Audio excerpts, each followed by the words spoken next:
Hi everyone, welcome back to our channel.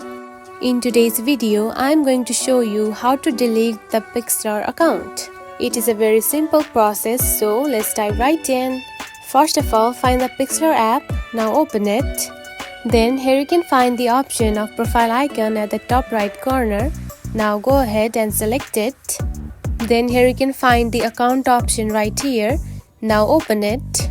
Then here you can find the option of delete account. Simply select it. And again the app will ask for your confirmation and simply tap on to yes, delete my account.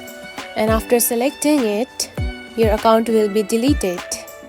And that's it. This is how you can delete the Pixlr account very easily. It is a very simple process, right?